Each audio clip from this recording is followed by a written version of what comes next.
Química 2. Las moléculas en nuestros cuerpos. Bienvenidos al curso de Química para segundo grado. En este quinto bloque nos adentraremos en el mundo de las macromoléculas que son esenciales para nuestra vida. Las macromoléculas naturales que posibilitan el desarrollo de las funciones de los organismos y las sintéticas, como los plásticos y el hule. De niños, casi todos armamos diferentes estructuras a partir de bloques sencillos. Gracias a la imaginación se pueden construir muchos objetos.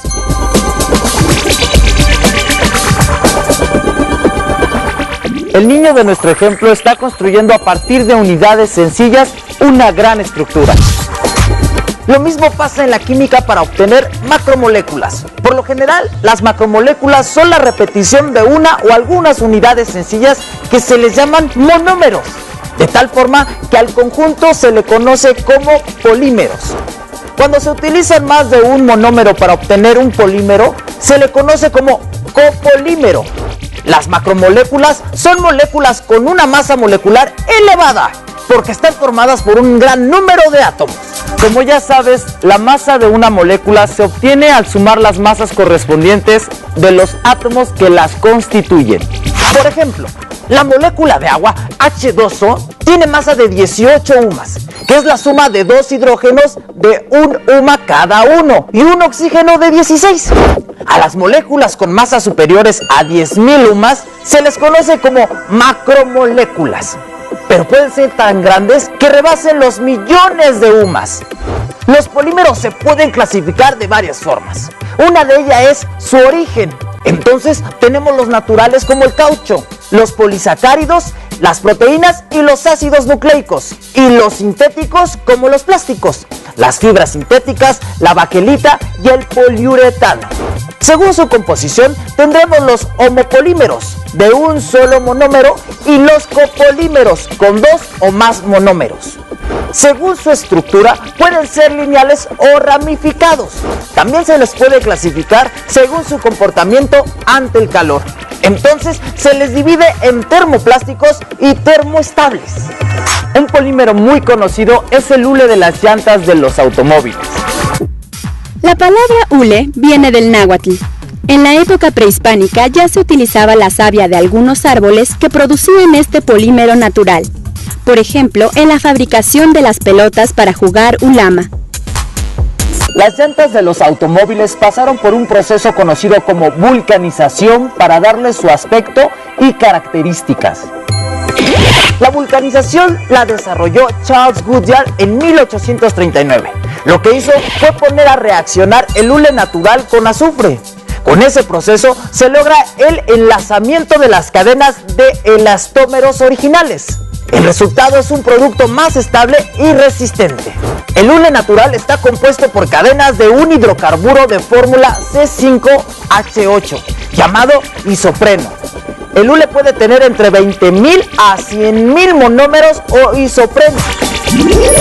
El hule natural extraído de diferentes árboles comenzó a escasear y el precio era muy elevado. Por esa razón los químicos se dieron a la tarea de sintetizarlo, obteniendo un hule sintético que es un copolímero de butadieno y estireno. Los polímeros sintéticos se obtienen por un proceso conocido como polimerización, proceso por el que los monómeros se agrupan químicamente. Puede ser por adición cuando la masa del polímero es un múltiplo exacto del monómero, o por condensación cuando se pierde en cada unión una molécula pequeña que puede ser de agua. Un ejemplo de un polímero por adición es el polietileno usado en la fabricación de bolsas de plástico y botellas. En cambio, el polietilenglicol se produce por condensación. Hoy en día, una gran cantidad de botellas están elaboradas con un plástico conocido como PET, que es un polímero formado por moléculas de polietilentereftalato como monómero. Los plásticos han inundado nuestro mundo, sustituyendo una enorme variedad de material. Muchos plásticos están elaborados con derivados del petróleo. Todos son polímeros que ofrecen múltiples ventajas, como son poco peso y resistencia, pero a la larga crean problemas de contaminación. Muchos plásticos que usamos cotidianamente no se asimilan fácilmente de nuevo a la naturaleza, o sea, no son biodegradables. Por ejemplo, este envase tardará unos 180 años en degradarse. Los desechos plásticos se han convertido en un problema. Ante esta realidad, se ha establecido una clasificación de los materiales plásticos de acuerdo a su capacidad de reciclarse. Actualmente los envases plásticos deben traer el símbolo internacional de reciclado y un número en el centro que indica el material específico del que se trata. Con esta clasificación se ha establecido un programa de reciclaje que consiste básicamente en colectarlos, limpiarlos, seleccionarlos por tipo de material y fundirlos de nuevo para usarlos como materia prima. Ante la problemática de la contaminación y el aumento en el precio del petróleo, también se están desarrollando como alternativa plásticos biodegradables a partir de materiales naturales. Los desechos de plásticos biodegradables pueden ser tratados como desechos orgánicos y eliminarlos en los depósitos sanitarios, donde su degradación se lleve a cabo por periodos de tiempo más cortos. Mucha de la ropa que usamos actualmente está elaborada con fibras sintéticas. El acrilán es un material del que están fabricados muchos suéteres. Las fibras son hebras largas y delgadas que se emplean para fabricar tejidos. Son polímeros que pueden venir de celulosa como el rayón o del petróleo a partir de plásticos. Nuestra piel, nuestro ADN, la corteza de los árboles, las plumas de los pájaros, en resumen, los seres vivos, están formados por macromoléculas naturales. Son las que veremos a continuación. Una manzana y las frutas en general contienen fructosa, que les da el sabor dulce. La fructosa es una molécula orgánica que pertenece al grupo de los carbohidratos, también conocidos como hidratos de carbono. Sacáridos, azúcares o glúcidos son la forma primaria de almacenamiento y consumo de energía. Están compuestos por carbono, hidrógeno y oxígeno. Son solubles en agua y se clasifican de acuerdo al número de átomos de carbono que posean o por el grupo funcional que tengan. Los glúcidos más simples están formados de una sola molécula. Se les llama monosacáridos. Poseen siempre un grupo carbonilo en uno de sus átomos de carbono y grupos hidroxilo en los demás, por lo que pueden considerarse polialcoholes. Dependiendo del grupo funcional que presenten, los monosacáridos pueden ser aldosas si presentan un grupo aldehído o cetosas si tienen un grupo cetónico. Los monosacáridos pueden tener de 3 a 6 átomos de carbono, formando una cadena. Esta es una forma de clasificación. Con 3 carbonos se llaman triosa, con 4 tetrosa, con 5 pentosa y con 6 átomos de carbono es una hexosa. 2 de los monosacáridos más comunes son la glucosa y la fructosa, ambos hexosas.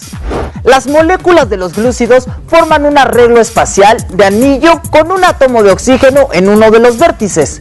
Los anillos de 5 átomos se les llama furanosas y los de 6 piranosas. En la naturaleza coexiste la forma de cadena lineal abierta con la cíclica, en equilibrio. La leche contiene un disacárido conocido como lactosa. Los disacáridos son glúcidos formados por 2 monosacáridos, que al unirse liberan una molécula de agua. El más común es la sacarosa, compuesta por una molécula de glucosa y una de fructosa.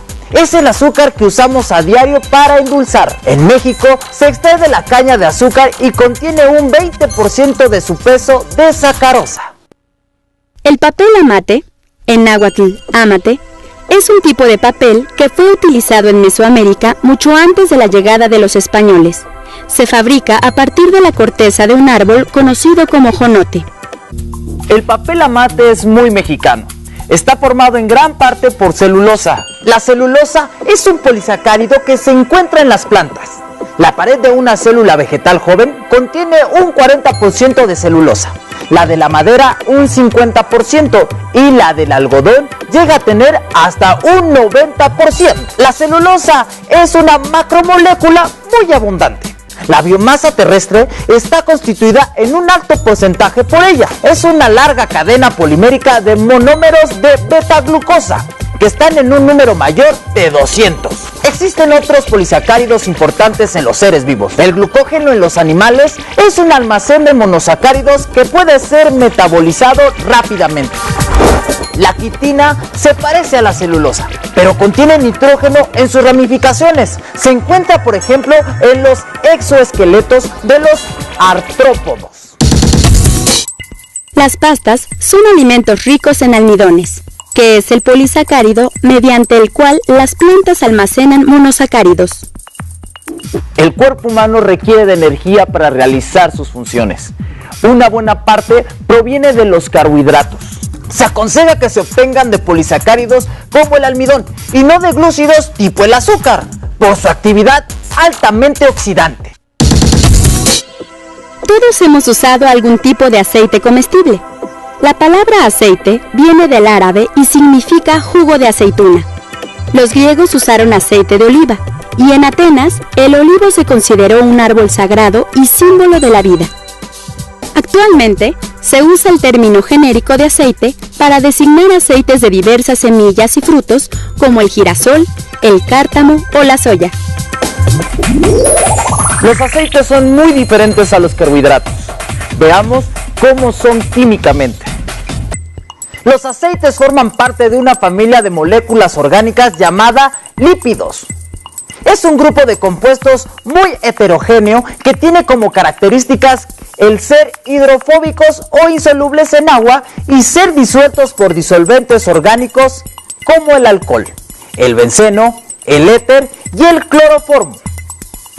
En los organismos, los lípidos tienen funciones diferentes, como reserva de energía, función estructural, función biocatalizadora y función transportadora. La mantequilla es una emulsión de agua en grasa. La grasa es un lípido. Sin embargo, usar el término grasa para todos los lípidos es incorrecto. Existen otro tipo de lípidos que no son grasas. Veamos. ¿Cómo se clasifican los lípidos? Se clasifican en dos grandes grupos. Los que tienen en su composición un grupo carboxilo, conocidos como ácidos grasos, que les da la característica de ser saponificables, y los que no poseen este grupo, que les da la característica de ser lípidos insaponificables. El jabón es producto de una saponificación, que es la reacción química entre un ácido graso y una base. El resultado es un compuesto con la propiedad de tener un grupo polar y otro no polar, con lo cual se elimina la suciedad. Los lípidos saponificables o ácidos grasos son moléculas formadas por una larga cadena hidrocarbonada y un grupo carboxilo terminal. Se dividen en dos: los simples, que solo contienen carbono, hidrógeno y oxígeno, y los complejos, que tienen además otros elementos como nitrógeno, fósforo, azufre o una biomolécula como un glúcido. Si presentan dobles enlaces entre carbonos, se les conoce como insaturados, y esta característica hace que su punto de función sea menor. Por ello se presentan como líquidos y son los que llamamos aceites. Este tipo de ácidos grasos ayudan a disminuir el colesterol en la sangre. Se recomienda ingerirlos en vez de los ácidos saturados que no presentan dobles enlaces. Ningún animal es capaz de sintetizar ácidos grasos insaturados. Son lípidos esenciales y debemos obtenerlos a través de los alimentos. Es bueno usar aceites que contengan, por ejemplo, ácido oleico y ácido linoleico. Los triglicéridos constituyen la reserva energética de los animales. Sin embargo, un exceso en la sangre es perjudicial para el organismo. En la edad adulta, se recomienda practicar periódicamente un examen de triglicéridos para mantenerlos en niveles adecuados. Se habla mucho de los triglicéridos. Veamos cómo son. Los triglicéridos son lípidos simples, solo contienen carbono, hidrógeno y oxígeno.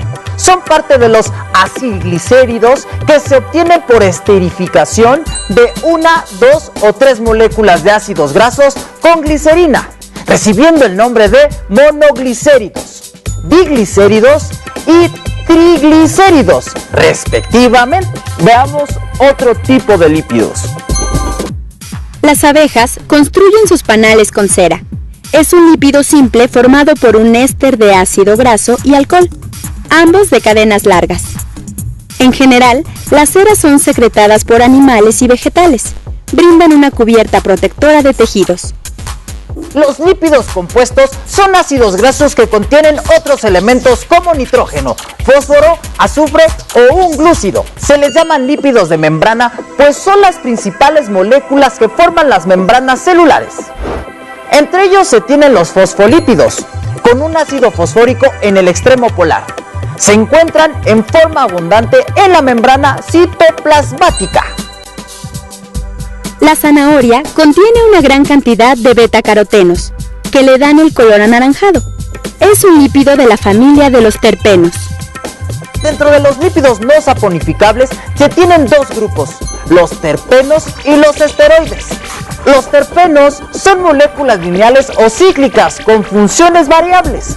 Se les encuentra en muchas esencias vegetales como el mentol, el alcanfor, el eucaliptol y la vainillina. También son terpenos algunos pigmentos vegetales como la carotina y la xantofila, además de las vitaminas A, E y K. Los esteroides son lípidos que derivan del esterano. Están divididos en dos grupos, los esteroles como el colesterol y la vitamina D, y las hormonas esteroideas como las suprarrenales y las sexuales. Ya revisamos los carbohidratos y los lípidos. Ahora veamos otro tipo de macromoléculas también muy importantes para la vida. La carne, así como los huevos, la soya, los granos y los productos lácteos, son fuentes ricas en proteínas que poseen los 20 aminoácidos esenciales. Las fuentes vegetales de proteínas son deficientes en aminoácidos y se dice que sus proteínas son incompletas. Las proteínas son polímeros formados por aminoácidos, que son monómeros que contienen un grupo amino y uno carboxilo. Las proteínas desempeñan un papel fundamental en los seres vivos. Son biomoléculas muy versátiles y diversas. En los organismos realizan una enorme cantidad de funciones diferentes, entre las que destacan la estructural, la reguladora, la transportadora, la defensiva y la enzimática. La clara del huevo contiene grandes cantidades de una proteína llamada albúmina. También se encuentra en gran proporción en el plasma sanguíneo, siendo la principal proteína de la sangre. La albúmina tiene la propiedad de coagularse por efecto del calor. Por eso, después de cocer un huevo, la clara, de color transparente, se vuelve un sólido blanco. ¿Cómo se clasifican las proteínas?